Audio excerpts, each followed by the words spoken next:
गुजरात के सूरत के स्टूडेंट्स ने जो बाइक बनाई है कहते वो हैं AI कबाड़ में भी ऑपरेटेड रहेगी जिसमें 50 सूरत की गुरुवार।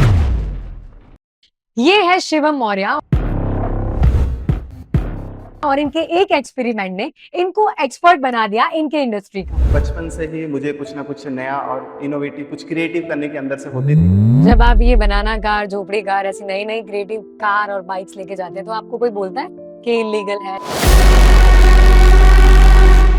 ये वो इंसान है जिन्होंने इंजीनियरिंग की पूरी इंडस्ट्री को शॉक में कर दिया अपने नए नए इनोवेशंस और क्रिएटिविटी। डिटेलिंग प्रोजेक्ट पे काम करते करते थक जाते हैं तो सोचते हैं यार इस बार कोई फन प्रोजेक्ट लेते हैं। जैसे आपने बनाना कार देखा, झोपड़ी कार देखा, ये एज एक फन प्रोजेक्ट आ गया है कि लोगों के थोड़ा एंटरटेनमेंट के लिए भी हो जाए, लोगों को भी थोड़ा फन हो जाए, उस हिसाब से ये प्रोजेक्ट होता है।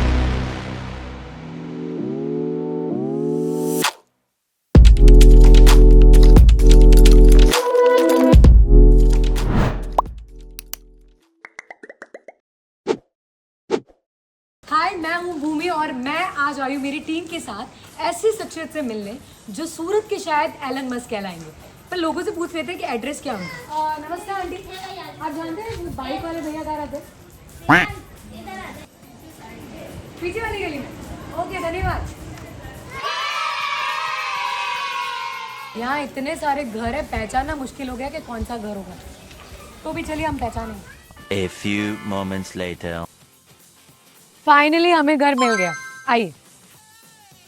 और ये है वो बाइक जिसके लिए हम यहाँ पे आए। ये इनका घर कहिए या फिर वर्कशॉप कहिए, सब कुछ यही है। हाय शिवम भाई, कैसे हैं? नमस्ते। आप लोग यहाँ पे हम आपसे मिलने आए हैं, हमारी पूरी टीम आपसे मिलने आई। बताइए, कुछ काम था?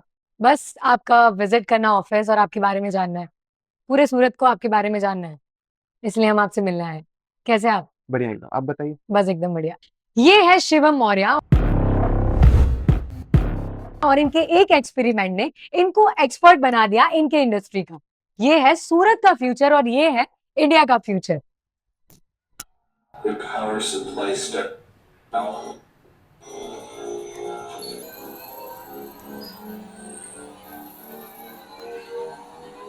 3, 2, 1.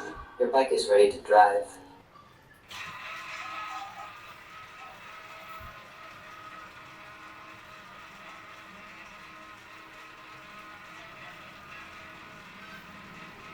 हमें आपको पहला ये ऑफिस विजिट करवाइए, आपका घर बोलिए, ऑफिस बोलिए, जो भी है इसे विजिट करवाइए। अच्छा, ये जो आप देख रही है हमारा वर्कशॉप है। हम्म, आए दिन जो आप कुछ ना कुछ नया और इनोवेटिव प्रोजेक्ट देखते हैं वो सारी चीजें हम लोग यहाँ पे ही बनाते हैं। ये जो वॉल आपको दिख रहा है, यहाँ पे सारी चीजें शूट हम लोग करते हैं। बेसिकली हम लोग जो चीजें बनाते हैं वो कहीं ना कहीं हम अपने तक सीमित नहीं रखते, उस लोगों को भी दिखाते हैं कि किस तरीके से वो बना सकते हैं। और ये जो देख रही है हमारा वेल्डिंग टेबल है, इसी के ऊपर जो वेल्डिंग के काम होते हैं वो सारी चीजें होते हैं। उसके बाद में ये जो है ये हमारा टूल बॉक्स है। रेगुलर जो ज्यादा अधिकतर जो टूल्स यूज होते हैं वो सारे टूल्स जो हम लोग इसके अंदर रखते हैं। बाकी बेसिकली आपका पूरा एक खजाना है। खजाना में हाँ, जो रेगुलर बेसिस पे कुछ भी बनाने के लिए यूज होता है वो सारे टूल्स यहाँ पे है। और जाहिर सी बात है कि मैं यहाँ पे रहता भी हूँ। रहता इन द सेंस कैसा है कि मैं अपना सोना, नहाना, धोना सब कुछ या यहीं पे ही है। घर है। घर एक टाइप का नहीं बोल सकते क्योंकि मेरे पेरेंट्स और फैमिली दूसरी जगह रहते हैं, मैं ही रहता हूँ। तो बस खाना खाने के लिए मैं घर पे जाता हूँ। इसके ऊपर हमारा एक शूटिंग एरिया है जो इसके अंदर ऊपर हम लोग शूट करते हैं। जी जी। इसके पीछे जो है हमारा स्टोर रूम बोल सकते हैं और कुछ जो पर्सनल प्रोजेक्ट चलता है जो अभी रिवील नहीं करना है, वैसे कुछ काम हम लोग अंदर करते हैं। जी। उसके बाद में और बेसिकली ये जो आप देख रहे हैं ये हमारा एक स्टूडियो मीन्स एक टाइप से बोल सकते हैं कि जो भी हम प्रोजेक्ट यहाँ पे बनाते हैं वो डिजाइनिंग हो गया, फिर एडिटिंग हो गया, कुछ काम हो गया, रिसर्च करना हो गया किसी प्रोजेक्ट पे, तो ये सारी चीजें हम लोग काम कर। बाकी ये जो आप पीसी देख रहे हैं ये हमारी एडिटिंग की पीसी। जितने भी प्रोजेक्ट्स हम बनाते हैं सारी एडिटिंग इसमें होती है। ये बीच वाले लैपटॉप में मैं बैठता हूँ कुछ नए नए आइडियाज ढूंढने के लिए, उस पर काम करने के लिए। और जो लास्ट वाली पीसी है वो बेसिकली सिर्फ सॉलिड वर्क जो 3D डिजाइन हम लोग बनाते हैं प्रोजेक्ट को, उसको डिजाइन करने के लिए वो है। यहाँ पे मुझे बहुत सारी बुक दिख रही है आपकी रिलीजियस की। एक्चुअली कैसा है कि मुझे पर्सनली स्पिरिचुअल चीजों में थोड़ा सा ज्यादा इंटरेस्ट है। उपनिषद हो गया, वेदांत हो गया, ऐसे बुक्स मुझे रीड करना थोड़ा ज्यादा पसंद है। तो अधिकतर टाइम मैं इस रीड करने में भी रखता हूँ, इसलिए काफी सारे बुक्स मैंने रखे हैं रेफरेंस के लिए भी और उस हिसाब से। आपके पास सिल्वर बटन यूट्यूब का और गोल्डन बटन भी है। वाह। बिल्कुल, क्योंकि हम इस फील्ड में अभी से नहीं हैं, 4 से 5-7 साल से हम लोग इस फील्ड पे हैं और हम लोग हमेशा कुछ ना कुछ नए नए इनोवेटिव प्रोजेक्ट बनाते रहते हैं। तो ये जो हमारा सिल्वर प्ले बटन है, ये जब हमने स्टार्ट किया था प्रोजेक्ट्स बनाना, तो उसके 1 डेढ़ साल में हमारा सिल्वर प्ले बटन आया था और 3 साल 4 साल बाद हमारा गोल्ड प्ले बटन आया था। तो अभी करंटली अभी जो हमारे सोशल मीडिया पे 2 मिलियन के आस-पास में लोग जुड़े हुए हैं।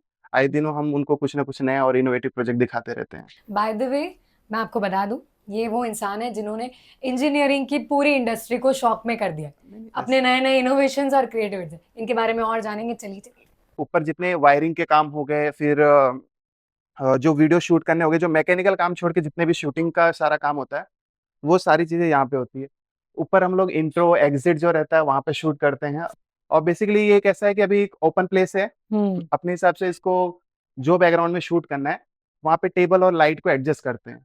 बहुत बहुत ही अच्छा है, एकदम बहुत कूल प्लेस है आपके यहाँ की, एकदम वाइब दे रहा है स्टूडियो वाली। हाँ, बेसिकली उसको इस हिसाब से डिज़ाइन ही किया है कि आप कहीं पे भी खड़े होके किसी भी जगह पे, किसी भी वॉल पे खड़े होके आप वीडियो ले सकें, उस हिसाब से यहाँ पे ये डिज़ाइन किया है। तो वो बेसिकली वो अड्डा आपका ये वाला है। हाँ, बेसिकली मतलब हमने सारी चीज़ें इस हिसाब से डिज़ाइन की है कि रिक्वायरमेंट के हिसाब से अलग-अलग बैकग्राउंड और अलग-अलग जगह पे शूट कर सके, उस हिसाब से ये सारे थीम जो है हमने रेडी किया हुआ है। इसके बाहर भी है, फिर और भी जगह है, तो ये उस हिसाब से रखा है कि क्योंकि हम जो चीज़ें बना रहे हैं, तो लोगों को दिखाने के लिए कंटेंट अच्छे से अच्छा बन सके, वो भी हम लोग ट्राई करते हैं, तो उस हिसाब से ये अभी सेटअप रखा हुआ है। ये तो हम प्रेजेंट के शिवम भाई को जानते हैं, लेकिन हम थोड़ा पीछे जाए, यानी कि आपके बैकग्राउंड में जाए, जी। तो आपका थोड़ा इतिहास हमें बताइए कि कहाँ से आपने शुरुआत की और ये क्रिएटिव थिंग्स आपको आई कहाँ से कि मुझे ऐसी चीजें करनी। बेसिकली कैसा है कि बचपन से ही मुझे कुछ ना कुछ नया और इनोवेटिव, कुछ क्रिएटिव करने के अंदर से होती थी। 9th स्टैंडर्ड में जब मैं था, तो उस समय भटार में हमारी स्कूल थी। यहाँ से हमको भटार में जाने के लिए पापा ने ऑटो करके दिया। मैंने बोला कि एक साइकिल दे दो, आपका ईयरली जो है 7-8 हज़ार भाड़ा जाता है, आप 3 हज़ार का साइकिल दे दो, 4 हज़ार बच जाएगा। तो उन्होंने साइकिल दिला दी। एक बार फ्रेंड और हम लोग डिस्कस कर रहे थे, यार ब्रिज चढ़ाने में, उतरने में बहुत मेहनत लगती है, कुछ ऐसा करना यार, अपने मोटर वोटर कुछ लगा देते, साइकिल अपने आप चलने लगे। तो मेरे दिमाग में घूम रहा था, यार हाँ यार करना चाहिए हमको यार, क्योंकि रास्ते में ब्रिज पड़ते थे काफ़ी सारे, तो हमने सोचा यार कुछ ऐसा करें जिससे अपने को ब्रिज में चढ़ने में दिक्कत भी नहीं हो, अपने आप हो जाए। काफ़ी टाइम से दिमाग में चल रहा था, तो मैं बोला कुछ साइकिल में मोटर वोटर लगाते थे। उस समय 9th में 8th में था, तो उतना दिमाग कहाँ चलता था। फिर थोड़ा बहुत रिसर्च करने पता चला कि डीसी मोटर लगा सकते हैं, जिससे साइकिल हमारी अपने आप चलेगी। जो डीसी मोटर मिलते थे बहुत छोटे-छोटे प्रोजेक्ट के लिए मिलते हैं, मैं बोला ये अपने साइकिल का लोड कैसे लेगा? डिस्कस किया तो पता चला कि मोटर मिलते हैं, लेकिन यहाँ पे नहीं, मुंबई में कुछ लोग हैं जो बेचते हैं ज़्यादा पावर का, लेकिन वो मोटर भी महँगी आती है। 3 से 4 हज़ार रुपए इकट्ठा हो गया ना, फिर मैं भागल में गया और मैंने उनको मोटर दिखाई थी, भैया ऐसा-ऐसा मोटर चाहिए, तो उन्होंने बोला आप मुझे इतना लाके दे देना, मैं मँगा के दे दूँगा। 2-3 दिन बाद वहाँ से मुंबई से मँगा के मुझे दिया। 1 डेढ़ महीना लगे मुझे साइकिल की फिटिंग करने में। उस बीच में पेरेंट्स बोलते थे, "तू अपना फालतू समय इसमें क्यों दे रहा है, पढ़ाई में ध्यान दे।" जब वो सो जाते थे, तो उस समय बाकी टाइम मैं उसपे देता था। 2 से 3 महीने के बाद सक्सेसफुली हमने उस साइकिल को मोटर के अंदर फिट किया, रोड पे टेस्ट किया और हमने उसको चलाया। एक दोस्त ने सजेस्ट किया, "तू बनाया है तो यूट्यूब पे डाल दे, लोग देखेंगे भी।" मैं बोला, "चलो ठीक है, अच्छी बात है, बनाया है तो डाल देते हैं, लोग देखेंगे भी।" उस समय फिर मैंने वीडियो जो है यूट्यूब पे डाल दिया। डेढ़ 2 महीने बाद उसपे 600-700 व्यूज़ हो गए थे। मैं खुश हो गया, यार देख अपने यार वीडियो पे यार 700 लोगों ने देख लिया। ये उस टाइम की बात है, हाँ। उस समय जियो-वियो कुछ नहीं था। जियो भी नहीं था उस समय। उस समय डाटा बहुत महँगा आता था। तो उस समय मैं मेरी सिस्टर का फ़ोन लेके आके उसके शूट करता था, शाम को रिटर्न दे देता था एडिट करके। ऐसे 2-3 दिन चलाया, तो शूट करके मैंने डाल दिया। फिर हुआ कैसा कि 4-5 महीने बाद वो वीडियो अचानक से उठा। डे टू डे वो लाख, 4 लाख, 5 लाख ऐसे करके वो 17 लाख, 18 लाख तक पहुँच गया। फ्रेंड ने सजेशन किया, "तेरे को पता है यूट्यूब से इनकम आता है?" मुझे नहीं पता इनकम। ऐसे बोले फ्रेंड सबको मिले। हाँ, तो फ्रेंड ने बोला तू कर तो दे, आना होगा तो आएगा, नहीं आने का तो प्रोसेस करने में क्या जाता है। मैं बोला चलो ठीक है, डाल देते। तो पेमेंट आने का जब डेट हुआ, तो मैंने अपने हैंड से सारी डिटेल डाल दिया था। तो फिर उस समय मैंने पेरेंट्स को बता दिया था कि मेरा यूट्यूब से ऐसा-ऐसा पेमेंट आने वाला है। इनकम आने वाला तो है। अब ज़ाहिर-सी बात है कि उस समय पेरेंट्स ने बोला कि तू पागल है, तेरे को कोई भी ऐसे पैसे दे देगा, यूट्यूब वाला पैसा दे देगा, तूने उसके यहाँ जाके काम किया है, कोई फालतू थोड़ी तेरे को पैसा दे देगा। और लोगों के कमेंट भी आने लगे कि और भी आप प्रोजेक्ट बनाते रहिए, क्योंकि ज़ाहिर-सी बात है कि जब मैं बना के डाल भी रहा था, तो लोगों को पसंद भी आ रहा था, व्यूज़ भी अच्छे खासे आ रहे थे। 1 वीक के अंदर, 2 वीक के अंदर वो मिलियंस में चले जा रहे थे। तो मुझे भी अंदर से इंटरेस्ट हुआ कि लोगों को कंटेंट पसंद आ रहा है, लोग कमेंट भी कर रहे हैं कि और भी कुछ बना के दिखाइए।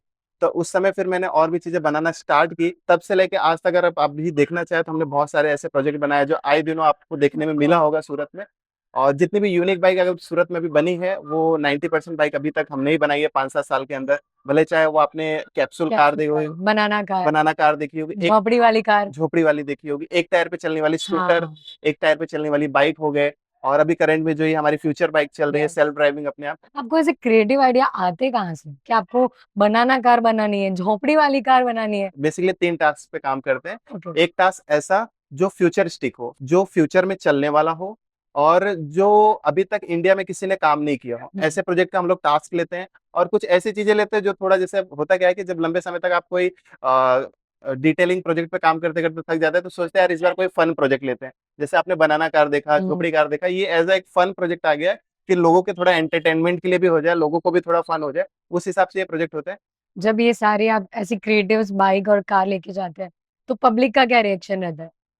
जैसे जाहिर सी बात है कि हम वही प्रोजेक्ट रोड पे ज्यादा करके तो बना के लेके जाते हैं जो लोगों के लिए भी यूनिक हो और हम्म। ऐसी चीजें हो जो आपने पहले कभी देखी नहीं हो। और मैं ऐसी चीजें आपके पास लेके जाऊँ जो पहले आपने कभी नहीं देखी, और अगर देखी भी है तो मूवी में देखी है, तो वो अगर आपके सामने फर्स्ट टाइम आ जाए तो आपका रिएक्शन क्या होगा? बस इमेजिनेशन कर लीजिए, वही सेम रिएक्शन पब्लिक का देखने के लिए मिलता है। अभी जो आपने रिसेंटली इंडिया की पहली मोटर बाइक बनाई है, जी जो ड्राइवरलेस है, हाँ, बिल्कुल। तो उसके बारे में बताइए थोड़ा। जी, अभी ये जो आपने करंटली जो ये प्रोजेक्ट देखा है, ये हमारा fully driverless self driving electric hubless motorcycle है। इसका जो डिजाइन है ना, नॉर्मल बाइक से ही पूरा हमने अलग रखा हुआ है। इवन हमने इसमें राइडिंग के लिए 3 मोड दिए हुए, मीन्स आप इसको मैनुअली भी राइड कर सकते हैं। जैसे हम कोई बाइक को राइड करते हैं, हमने दूसरा ऑप्शन दिया है कि आप इसको कमांड देके चला सकते हैं। उससे भी नहीं चलाना तो आपके हैंड में एक रिमोट रहेगा, रिमोट से आप इसको कंट्रोल कर सकते हैं। उससे भी नहीं चलाना है तो इसका हमने एक एप्लीकेशन बनाया है, उस एप्लीकेशन से आप इसको कंट्रोल कर सकते हैं। यहाँ से इसके आगे वाईफाई से कनेक्टेड रहेगा, आगे कैमरा लगा हुआ है, आपको लाइव विजुअल बाइक के दिखते रहेंगे आपके फोन में कि गाड़ी कहाँ चल रही है, और यहाँ से फोन को आप डायरेक्शन देके उसको कहीं पे भी लेके जा सकते हैं। तीसरा ऑप्शन है कि आपने डाल दिया, मान लीजिए कोई फैक्ट्री हो गई, कोई हॉस्पिटल हो गई, कोई कंपनी होगी, उस रूट का आपने मैपिंग कर दिया कि इस बाइक को इस रूट के अंदर जाना है। यहाँ से जैसे मैं इसको कमांड दूंगा, ये स्टार्ट होके जो इसका हमने एंड डेस्टिनेशन डाला है, भले चाहे वो 500 मीटर हो, 200 मीटर हो, 2 किलोमीटर हो, वो उसके एंड डेस्टिनेशन पे वो अपने आप जाएगा बिना किसी ड्राइवर का। और जाहिर सी बात है कि जब ये बिना किसी ड्राइवर के रोड पे चल रहा है तो आपको सेफ्टी का भी काफी चीजें ध्यान में रखना पड़ेगा। अभी करंटली ऑब्स्टिकल को रोकने के लिए हमने आगे पीछे काफी सारे सेंसर्स लगाए हैं। वो सेंसर करता क्या है कि उसके 12 फीट के रेंज के अंदर कितने ऑब्स्टिकल आ रहे हैं वो सारी चीज को डिटेक्ट करता है कि मेरे 12 फीट के रेंज में इतनी ऑब्स्टिकल है। उस हिसाब से वो अपनी स्पीड को कम करता है, और जैसे उसके कोई नजीक आ जाता है कि जैसे उसकी गाड़ी के कोई नजीक आ गया 3 फीट के आसपास में, तो गाड़ी तुरंत सेंस कर लेती है कि मेरे नजीक में कोई गाड़ी आई है, वो तुरंत ही इंस्टेंट ब्रेक मार देता है, जिससे एक्सीडेंट जो रहता है वो नहीं होता है। अगर गाड़ी के आगे कोई सामने आके खड़ा हो गया तो तुरंत हमारे पास में एक नोटिफिकेशन आएगा कि हमारी गाड़ी खड़ी हो गई है, उसके आगे कोई ऑब्स्टिकल खड़ा है। तो हमारे पास कैमरा लगा हुआ है, हम फोन पे ही देख सकते हैं हमारी गाड़ी वहां पे क्यों खड़ी है, और जैसे वो ऑब्स्टिकल वहां से हटेगा तो जो हमने एंड डेस्टिनेशन डाला था गाड़ी वहां पे अपने आप पहुंच जाएगी। तो इसमें हमने काफी सारे फीचर भी एड ऑन किए। मीन्स राइडर राइड करते हुए, मीन्स उसके पीछे कभी कभार क्या होता है कि उसके पीछे कुछ ऐसी चीजें होती है जो वो देख नहीं पाता, तो हमने आगे और पीछे दोनों कैमरा इंस्टॉल किया है। मीन्स राइडर राइड करते हुए उसके पीछे कौन चल रहा है, क्या चीजें हो रही है, वो अपने डिस्प्ले पे ही देख सकता है। प्लस उसके अलावा जैसे उसको जीपीएस हो गया, फोन कॉलिंग हो गया, व्हाट्सएप मैसेजेस चेक करना हो गया, उसके बाद में लंबे रूट पे वो चल रहा है, चलते चलते उसके फोन डिस्चार्ज हो गया, उसके बाद चार्जिंग की केबल नहीं है तो वायरलेसली भी अपने फोन को चार्ज कर सकता है बिना किसी केबल के। तो ये सारे स्मार्ट फीचर भी हमने राइडर को दिया है, जिससे उसका राइडिंग एक्सपीरियंस एक बहुत बेटर हो सके। अभी भी हम इसके सेल्फ बैलेंसिंग पे और भी काफी सारे सेंसर इंप्लीमेंट कर रहे हैं ताकि आने वाले टाइम पे इंडियन रोड पे एक बेटर ड्राइवरलेस बाइक बन सके। फ्यूचर में आपका क्या प्लान है इन सब चीजों के? जैसे आपने ये सारे प्रोजेक्ट देखे, इसके ऊपर भी काफी सारी प्लानिंग है और आने वाले टाइम में इससे फार बेटर प्रोजेक्ट आपको देखने के लिए मिलेंगे। और कहीं ना कहीं वो सिर्फ सूरत में नहीं, गुजरात में नहीं, इंडिया में नहीं, इंडिया के बाहर तक भी उस प्रोजेक्ट का डिस्कशन हो, उस हिसाब से हमारी प्लानिंग भी है। और आने वाले टाइम में भी कुछ कुछ प्रोजेक्ट है जिसको अभी से मैं डिस्क्लोज नहीं कर सकता, क्योंकि जाहिर सी बात है कि प्रोजेक्ट पे काम कर रहे हो, कितना समय जाएगा, कैसे जाएगा, वो फिक्स नहीं रहता। लेकिन बेटर और फ्यूचरिस्टिक प्रोजेक्ट आपको देखने के लिए जरूर मिलेंगे। जब आप ये बनाना कार, झोपड़ी कार, ऐसी नई नई क्रिएटिव कार और बाइक्स लेके जाते हैं तो आपको कोई बोलता है कि इलीगल है या? नहीं, ऐसे बेसिकली ऐसा कुछ नहीं होता है। होता कैसा है कि रोड पे आरटीओ के हिसाब से आप कोई भी गाड़ी अगर रेगुलर खुद बना के चला रहे हैं, रूल्स के हिसाब से वो इलीगल है, आप रोड पे नहीं चला सकते। लेकिन बेसिकली जैसे कि हम लोग क्या करते हैं, किसी चीज पे रिसर्च एंड डेवलपमेंट करते हैं, आर&डी करते हैं। जैसे ये अभी जो हमने बाइक बनाई है, हमारा इंटेंशन ये नहीं है कि हम इसको रोड पे डेली पर्पस के लिए रूट करें। हमारे पर्पस जो हमारा इंटेंशन है कि इस बाइक को हम लोग बना के रोड पे टेस्ट करें। और जाहिर सी बात है कि जब आपको रोड पे लीगली चलाना रहेगा, तब इस बाइक जब कंप्लीट होगी तो इसको आपको लीगल तौर पे आरटीओ पे लेके जाना पड़ेगा, जो उनका मेन ऑफिस पुणे है। पूरे इंडिया की जितनी भी महिंद्रा टाटा की गाड़ी बनती है सारी पुणे में आती है। वहाँ पे आरटीओ के थ्रू उसका टेस्ट होता है, फिर वहाँ पे साल 6 महीना गाड़ी रहती है। आरटीओ उसको अप्रूवल देती है कि रोड पे चलने के लिए अभी फाइनल है। फिर उसके बाद आरटीओ से अप्रूवल मिलने के बाद फिर उसको हम प्रोडक्शन में लेके जाते हैं। तो अभी करंट में हम जो प्रोजेक्ट्स बनाते हैं वो एज अ प्रोटोटाइप है, सिर्फ टेस्टिंग पर्पस के लिए है। हम रेगुलर बेसिस पे उसको रोड पे चलाते नहीं है, सिर्फ टेस्टिंग के लिए लेके जाते हैं। तो ऐसे हमें किसी की तरफ से ऐसे कोई रिस्ट्रिक्शन नहीं रहता है कि ये इलीगल है ऐसा, क्योंकि उनको भी पता है कि हम जो बना रहे हैं हमारा इंटेंशन किसी को बेचना नहीं है और रोड पे टेस्ट करना है। हाँ सिर्फ टेस्ट करना है उस हिसाब से। अगर किसी को यूट्यूब स्टार्ट करना हो आपकी तरह, अपना पैशन फॉलो करना हो और करियर बनाना हो, तो कैसे कर सकते बेसिकली अगर आपको यूट्यूब चालू करना है बिल्कुल कर सकते हैं, अगर आपका सिर्फ पैशन हो। हैं? जैसे मेरा पैशन है कि कुछ ना कुछ इनोवेटिव क्रिएटिव करना, मेरा इंटेंशन ये है कि मैं यूट्यूब से सिर्फ पैसे के लिए चालू करूं, तो मैं मना करूंगा, क्योंकि सिर्फ पैसे को लेकर हम चीजें चलते हैं ना तो ज्यादा लंबे समय तक हम किसी प्लेटफॉर्म पे टिक नहीं पाते। अभी अगर किसी को चालू करना है तो वो इस हिसाब से कर सकता है कि अपना एक सोर्स ऑफ इनकम कहीं थर्ड जगह काम कर सकता है जहां से उसकी एक इनकम आती रहे। अपना उसका जैसे पैशन है मेरा घूमना, ब्लॉगिंग करना, किचन का और फैशन का या फिर कुछ करना, तो संडे सैटरडे टाइम निकाल के वो थोड़ा थोड़ा सोशल मीडिया पे थे, क्योंकि उसका पैशन है तो जाहिर सी बात है वो बोर नहीं होगा। एक टाइम ऐसा आएगा, मे बी वो 1 महीने में हो सकता है, 6 महीने में हो सकता है, साल में हो सकता है या 5 साल में हो सकता है, कि एक टाइम ऐसा आएगा कि उसके चैनल पे कहीं ना कहीं से बूस्ट आ ही जाता है। लेकिन तुरंत ही मैं सारे काम छोड़ के आज तुरंत ही यूट्यूब पे लग जाऊं और सोचूं कि कल ही मुझे महीने में 15-20 हजार 25 हजार मिनिमम इतना मिलने लगे, तो वो आज के टाइम पे पॉसिबल नहीं है। पैशन है बिल्कुल करिए, रोज वीडियो डालिए, लेकिन इनकम के सोर्स ऑफ से डालेंगे तो आपको दुख होगा, यार मैंने 1000 वीडियो डाल दिया यार अभी तक 1000 रुपए भी नहीं मिले। तो उस इंटेंशन से करेंगे तो नहीं हो पाएगा। हाँ, लेकिन मेरा पैशन है तो मैं डाल रहा हूँ, मुझे दिक्कत नहीं है 10 रुपए आया, 50 रुपए आया, 100 रुपए आया। और सही बात है कि जब मैं उसको पैशन को अपने फॉलो करते हैं ना तो इनकम देर न सवेर आती है और हमारे एक्सपेक्टेशन से ज्यादा आती है। जी। लेकिन हम इनकम पे फोकस करते हैं तो फिर वो चीजें नहीं हो पाती हैं। जी।